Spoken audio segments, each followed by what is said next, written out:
Have you ever felt like you're playing life on a harder difficulty setting than everybody else, but you just can't figure out why? Well, today we're not going to do some dry clinical lecture.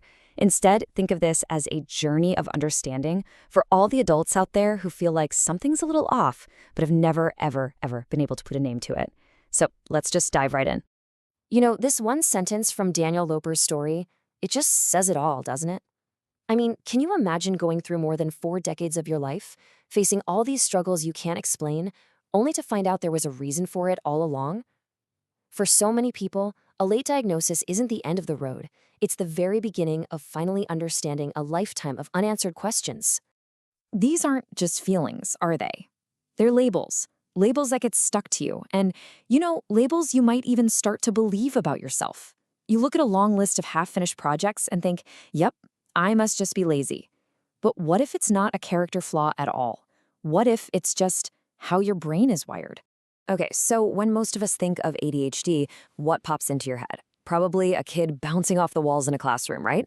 But in adults, the signs are often so much more subtle, more, internalized. That classic hyperactivity from childhood, it often morphs into a completely different kind of challenge. Yeah, this slide really shows that shift perfectly. The physical energy doesn't just disappear, it turns inward. So an adult with ADHD probably isn't climbing the furniture, but they might feel this constant humming sense of being on edge. It makes it incredibly difficult to just sit through a movie or a meeting, or even just relax on the couch. So let's look at how this stuff plays out day to day. Disorganization. It's not just a messy desk, it's losing your train of thought right in the middle of a sentence. And forgetfulness isn't just misplacing your keys. It's totally missing an appointment you don't even remember making. And then there's hyperfocus, that superpower of getting completely lost in something you find interesting for hours and hours, while the entire world and all its deadlines just kind of fades away. Any of this ringing a bell? And this right here is the crucial point.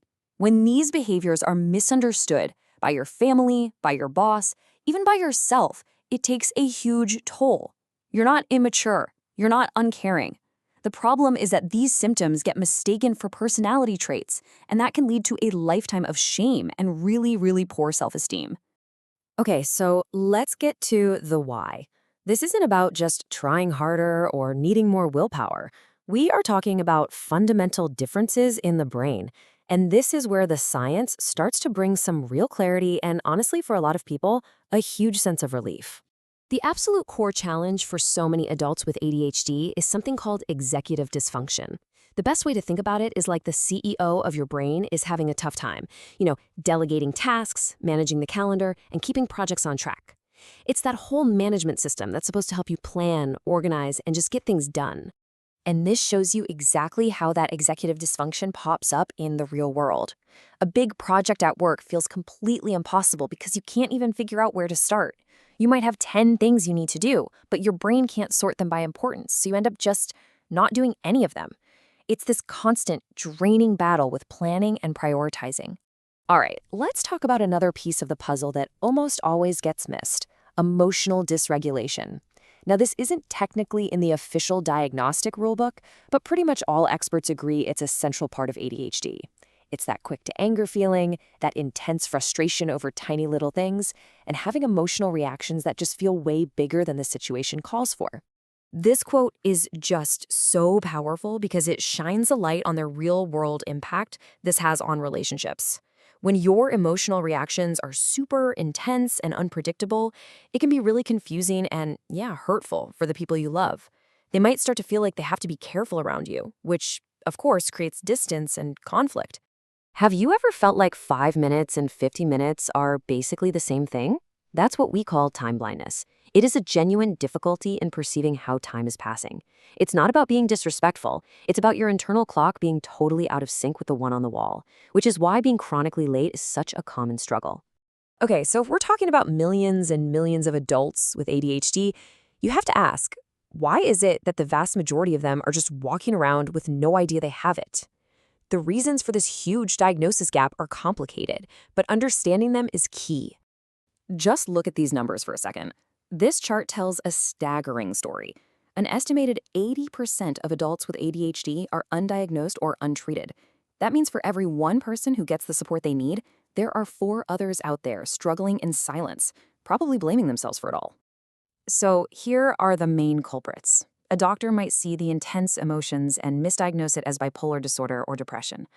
Women, who often have those quieter, inattentive symptoms, just get told they're anxious or shy. And a lot of adults get really, really good at masking, hiding their struggles behind perfectionism, so nobody sees how much effort it takes just to keep it together. And of course, there's the stigma that keeps people from even asking for help in the first place. And this is a huge one. ADHD runs strong in families. We're talking about 80% heritable. It is so common for an adult to finally connect the dots only after their own kid gets diagnosed.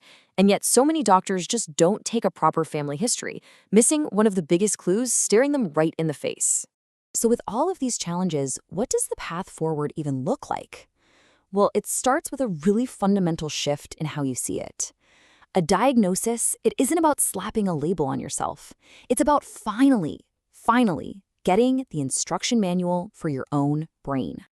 I really can't overstate how powerful this moment is. Just imagine, finally understanding that you aren't lazy or broken or just difficult. You have a neurodevelopmental condition. It has a name. That validation all by itself is absolutely life-changing. It lets you reframe your entire life story, not as a series of personal failures, but as a series of challenges you had to face without the right tools. So if any of this has been hitting home for you, here's a pretty simple path. First, just acknowledge the signs. Let yourself see them. Second, really internalize this message. This is about your brain's wiring, your neurotype. It is not a flaw in your character. And third, talk to a professional to get a proper evaluation. It is never, ever too late to get answers. And that brings us to our final thought for today. What if the most disabling part of adult ADHD isn't the condition itself, but the fact that so few people, doctors, teachers, family members, even know what it actually looks like? Maybe the focus shouldn't just be on fixing an individual, but on educating an entire society. Something to think about.